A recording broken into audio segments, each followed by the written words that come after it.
बहुत पहले हरियाणा के एक छोटे से गांव में धनिया सेठ नाम का एक व्यापारी रहता था। उसका घर गांव से थोड़ा बाहर खेतों के पास था। उसकी पत्नी निमो सीधी सादी और भोली औरत थी। बहुत सालों बाद भगवान ने उसे मां बनने का सुख दिया। चंदा के जन्म से करीब 3 हफ्ते पहले की बात है। एक दिन निमो ने खूब सारे संतरे, पके आड़ू और कई तरह के फल खा लिए। खाते खाते उसके मुंह में बीज चले गए। तभी उसे बचपन की सुनी बातें याद आ गईं कि अगर आदमी बीज निगल ले तो वह पेड़ बन जाता है। यह सोचकर वह बहुत डर गई। उस रात उसे नींद नहीं आई। सपनों में कभी वह आम का पेड़ बन रही थी, कभी उसके हाथ पांव से पत्तियां निकल रही थीं। सुबह उसने अपने पति धनिया सेठ को सब कुछ बताया। धनिया हंसते हुए बोला, अरे पगली, सपनों का कोई मतलब नहीं होता। घर की दाई अग्गू बुआ ने भी समझाया, हरे भरे पेड़ सपने में दिखें तो समझो बच्चा स्वस्थ होगा। लेकिन किस्मत को कुछ और ही मंजूर था। जैसे ही बच्ची पैदा हुई, निमो ने दम तोड़ दिया। जब अग्गू बुआ नाल काट रही थी तो उसने देखा कि बच्ची के नन्हे शरीर से छोटी छोटी हरी कलियां निकल रही हैं। नहलाने तक वे पत्तियों में बदल गईं। बुआ डर गई पर हिम्मत नहीं हारी। उसने हल्दी, चंदन और सोयाबीन का लेप लगाकर धीरे धीरे पत्तियां हटा दी। बच्ची बच गई पर मां नहीं।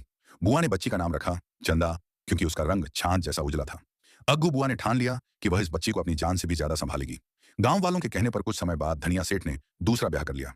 नई बहू का नाम था रमो। उसके पहले से 3 बेटे थे। रमो का रंग सांवला था और मन में जलन भरी रहती थी। चंदा जैसे जैसे बड़ी होती गई और सुंदर होती चली गई।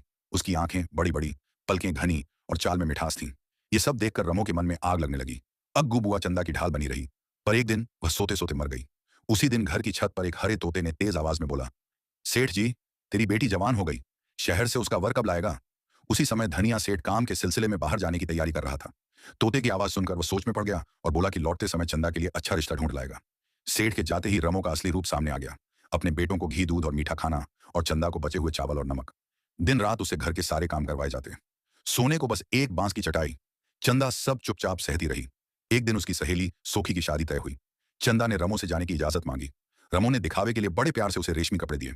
चंदा खुश हो गई, लेकिन रमो ने उन कपड़ों के बीच एक जलता हुआ अंगारा और एक चूहा छुपा दिया। रास्ते में चलते चलते चंदा को थैले में हलचल महसूस हुई, पर डर के मारे उसने खोला नहीं। शादी में पहुंचकर जब कपड़े निकाले तो वे जले और कटे हुए थे। चंदा रोने लगी। सोखी ने उसे अपने कपड़े पहनाए। घर लौटकर जब चंदा ने सच बताया तो रमो नहीं मानी। गुस्से में उसने चंदा को भीगे चावल पीसने बैठा दिया। चक्की में उसका एक हाथ कुचल दिया, फिर दूसरा। चंदा रोती रही, गिड़गिड़ाती रही।